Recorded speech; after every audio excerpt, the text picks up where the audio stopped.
ഇടുക്കി ദേവികുളം ടൗണിൽ കാട്ടാന പടയപ്പ് ഇറങ്ങിയിട്ടുണ്ട്. ഇന്നലെ രാത്രിയിൽ ഇറങ്ങിയ കാട്ടാന ദേശീയപാതയിൽ വാഹനങ്ങളൊക്കെ തടഞ്ഞിട്ടു. നടു റോഡിൽ തന്നെ നിൽക്കുകയാണ്. പോലീസ് വാഹനമാണെന്ന് കാട്ടാനയ്ക്ക് മനസ്സിലായിട്ടില്ല.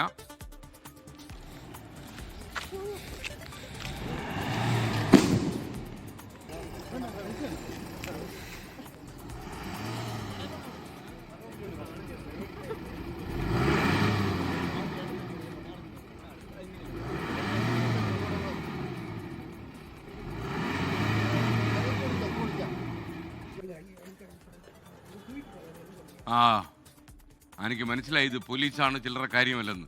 രാഹുൽ വിജയൻ വിവരങ്ങൾ വായിച്ചിരുന്നു. രാഹുൽ, ഈ പടയപ്പ വലിയ പ്രശ്നങ്ങൾ ഉണ്ടാക്കാത്തൊരു കാട്ടാനയായിരുന്നു, ആളുകൾക്ക് ഒരു ചിരപരിചിതനായ കാട്ടാനയായിരുന്നു. എന്നാൽ ചില്ലറ പരിപാടികളൊക്കെ തുടങ്ങിയല്ലോ ഈ കാട്ടാന.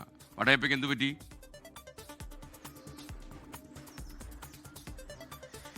എസ് കെ 4 വർഷത്തെ ഇടവേളയ്ക്ക് ശേഷം പടയപ്പ ദേവികുളം ടൗണിൽ ഇറങ്ങിയ ദൃശ്യങ്ങളാണ് ഇപ്പോൾ കണ്ടത്. ആനയെ ആറാട്ടി തുരത്തുകയും ചെയ്തിട്ടുണ്ട്. ഇന്നലെ രാത്രി 11 മണിയോടുകൂടിയാണ് ദേവികുളം ടൗണിൽ പടയപ്പ എത്തിയത്. ആ പ്രദേശത്ത് കൊച്ചി ധനുഷ്കോടി ദേശീയപാതയാണ്, ഗ്യാപ് റോഡിലേക്ക് പോകുന്ന ഭാഗമാണ്. അവിടെ കുറെ നേരം ഈ പടയപ്പ നിലയുറപ്പിച്ചു. അതുവഴി വന്ന വാഹനങ്ങൾ തടഞ്ഞു. മാത്രമല്ല, റോഡരികിൽ നിർത്തിയിട്ടിരുന്ന വാഹനങ്ങളിൽ നിന്ന് ഭക്ഷ്യവസ്തുക്കൾ, അതായത് ഈ പച്ചക്കറി വണ്ടികളുണ്ട്, ആ പച്ചക്കറി വണ്ടികളിൽ നിന്ന് പച്ചക്കറി എടുത്ത് ഭക്ഷിക്കുന്ന നില വരെ ഉണ്ടായി. പിന്നീടാണ് നാട്ടുകാർ സഹികെട്ട് വനംവകുപ്പിനെ വിവരം അറിയിച്ചത്. വനംവകുപ്പിന്റെ RRT എത്തി ആനയെ തുരത്തുകയും ചെയ്തിട്ടുണ്ട് ഈ ടൗണിൽ നിന്ന് എന്നുള്ളതാണ് ഏറ്റവും പ്രധാനപ്പെട്ട കാര്യം. ആ ദൃശ്യങ്ങളിൽ കാണാം, ആളുകൾ ബഹളം വെക്കുമ്പോൾ ദേവികുളം ടൗണിൽ കൂടെ പടയപ്പ ഓടുന്ന ദൃശ്യങ്ങളും നമ്മൾ നൽകുന്ന ദൃശ്യങ്ങളിലുണ്ട്.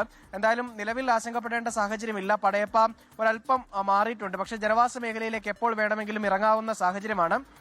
പടയപ്പയ്ക്ക് ഇപ്പോൾ മൂന്നാർ ടൗണിൽ ദേവികുളം ടൗണിൽ നിന്നോ അല്ലെങ്കിൽ ഏതെങ്കിലും ലയങ്ങളുടെ സമീപമോ അങ്ങനെയൊന്നും വ്യത്യാസമില്ല. എല്ലാ സ്ഥലത്തേക്കും ഇറങ്ങും. ഏതെങ്കിലും വനത്തിലേക്ക് പോകാൻ പടയപ്പ കൂട്ടാക്കിയിട്ടില്ല. പക്ഷേ ആളുകൾ ഒരല്പം ആനയോട് മര്യാദ കാണിച്ചാൽ പടയപ്പ തിരിച്ചും മര്യാദ കാണിക്കും. ആ പടയപ്പയെ പ്രകോപിപ്പിക്കാൻ ചെന്നു കഴിഞ്ഞാൽ തിരിച്ചും അതേ രീതിയിലായിരിക്കും.